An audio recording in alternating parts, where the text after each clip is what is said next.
My week 30 predictions, guys. Speechless. Shocking. I'm not going to say anymore, guys. I mean, week 30 was really bad.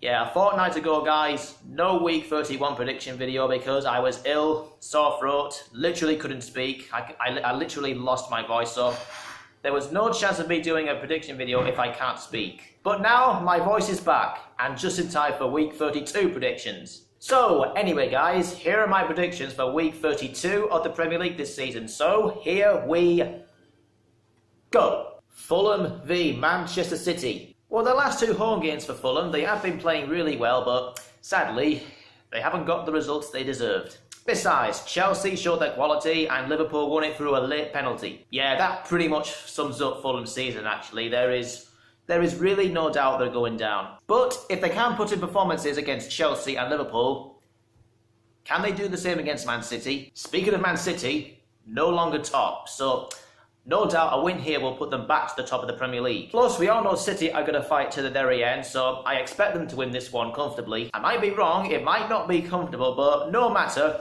they still need to win this game. And win this game, I think they will do.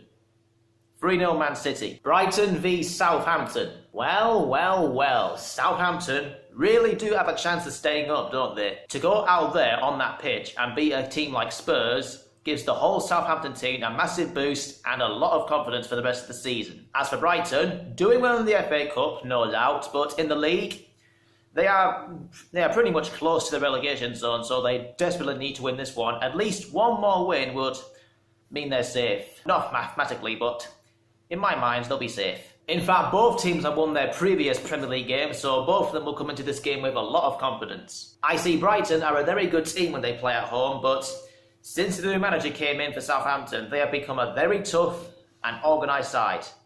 Very tough to beat. I have to be honest, guys, I am struggling to think who will win this one. I'm not quite sure, but the last 3 games against these two ended in a draw, and I think it'll be a 4th game in a row.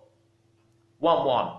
Burnley v Wolves. Let me just say that Wolves have been the much better side in their last 3 games in all competitions, and their FA Cup run is absolutely amazing. See, every time Wolves win, my opinion on them finishing 7th just grows even better. But for this game, I have a very strange feeling that they could actually struggle. Yes, I know Burnley have lost 4 games in a row in the league, and things aren't looking good for them at the bottom of the table. But with the manager Burnley have, I think they can actually go out there and actually cause Wolves some problems. But even if they do, they still won't win, and neither will they get a draw either. Due to Burnley's recent form, I think Wolves will win.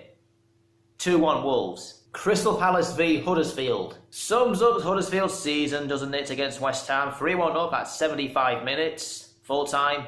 You've lost 4-3, and you still played well, but you didn't get the performance you deserved. Pretty much sums it up. I'm just going to stop saying Huddersfield are going down. I said it way too many times. Oh wait, I just said it again. But I promise you guys that's the last time. As for Palace, lost their last home game against Brighton, and been knocked out of the FA Cup by Watford.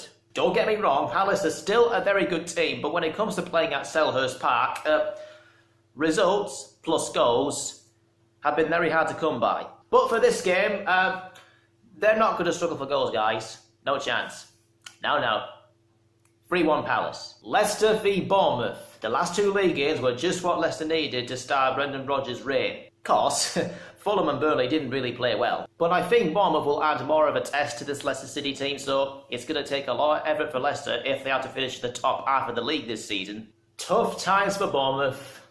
1 win in the last 7 games. And that last-minute equaliser for Newcastle in their last game, pretty much a sucker punch for Bournemouth. So for me, Bournemouth going away at Leicester, it doesn't really look good for them. Right now, I am struggling to think of where Bournemouth will finish this season. With the quality and the players they have, and results just aren't happening for them. I really don't know why. But what's going to happen here is a Leicester win.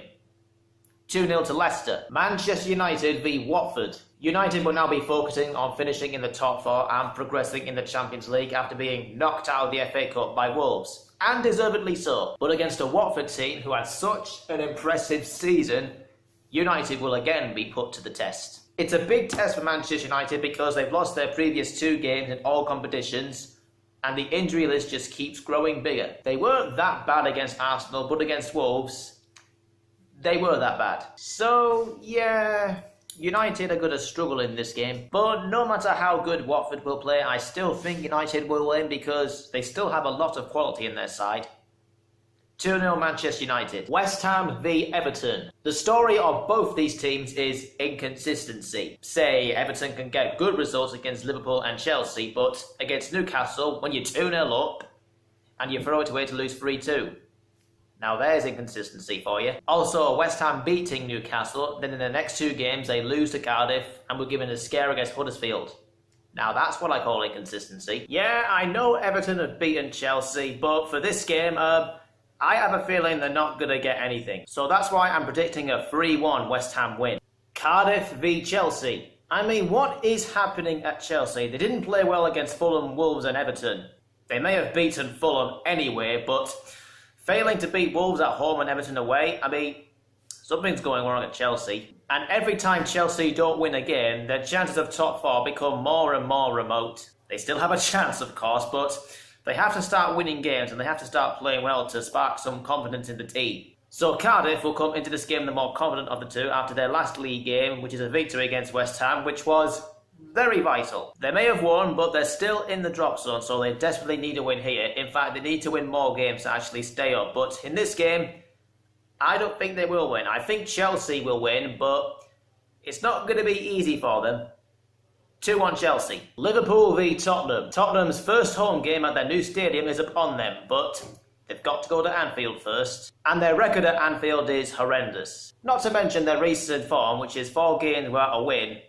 Now that's horrendous. Spurs may have blown their title chances anyway, but they seem to be blowing their top 4 chances, so they have to start sorting this out. But at Anfield, I don't see them sorting it out. See, Liverpool are top of the table right now, but they won't be if City beat Fulham. And if City do win, Liverpool will have to win this one, no doubt. Because of Spurs' horrendous record at Anfield and their recent form, I think Liverpool will cruise to a 2-0 win. Arsenal v Newcastle. So Newcastle have been on the up recently, and one more win, I think, will guarantee their safety. Well, not mathematically. They were beaten at West Ham and they survived big scares against Everton and Bournemouth, so there have been some squeaky bum times for Newcastle. But due to Arsenal's home form, which is way better than their away form, no doubt, I can't see Newcastle getting anything out of this game. Well, Newcastle will obviously go to Arsenal and frustrate them because that's the way Rafa Benitez plays. But at home, Arsenal mostly seem to get the results. So I'm predicting a 2-1 Arsenal win. So there you have it, guys. Those are my predictions for week 32 of the Premier League this season. I'm not really confident, but hopefully things will turn out better here. And that is actually it for this video, guys. So please make sure you subscribe to the channel if you haven't already. Make sure you turn on those notifications so you don't miss any of my videos. Please leave a like and a comment down below, and I will see you guys next time. Peace.